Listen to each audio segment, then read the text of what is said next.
I will get even more academic, if I can say, like slightly academic and technical. It's getting too technical. If you're listening to this, if you quickly Google, and if you're watching this, I might put it here, but if you quickly Google Gartner's Hype Cycle. So, enna idu or graph, okay, with time on the x-axis and visibility on the y-axis. This hype cycle was earlier created, it's Gartner, so it was created for technology, emerging technology, and how they move along the cycle from when a feature is or a technology is announced to the expectation to the launch.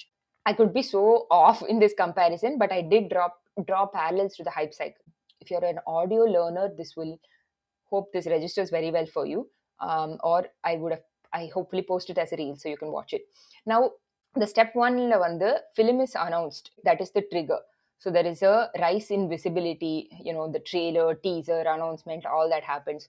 And then it all, like, நம்ம சொன்ன மாதிரி எல்லாம் போய் ஒரு peak of inflated expectation, எப்படி hairpin உச்சம், அந்த உச்சத்துல இருக்கு.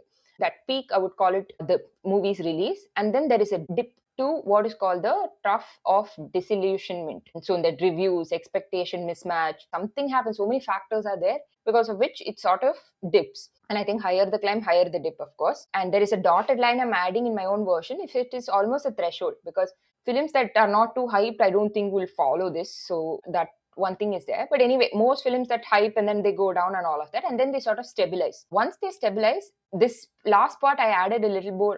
My take is they go into the cinema archives, right? Like any cinema that is released after 2-3 months or even a year, vechkonga, it goes to a status. One of these statuses, I think, one, it becomes highly celebrated, it's a hit. Then it becomes a cult classic, which means it was not appreciated, now in the future it's appreciated. So there are many ways a cult classic can become. Maybe it's another topic for another episode. And the other one, there are people who are divided about it. People really like it or people really hate it. And the last one is furniture. It goes down in history as like a bad film. Eventually it might even go up and become a cult classic, like Ayarathil Oruvan was one, I think. I don't know if it was too much of furniture because social media was not so rampant, but nobody liked it, but now it's like a cult classic. That can also happen. Same way, another recent furniture is Kangua, I would say. I also didn't enjoy it too much. இதுதான் என்னோட Gartner Hype Cycle ஓட representation, but it's hype culture in cinema. I hope you enjoyed it, and if you like this segment, I would love to hear more about it and nerd out with more folks who enjoy something like this. Thank you.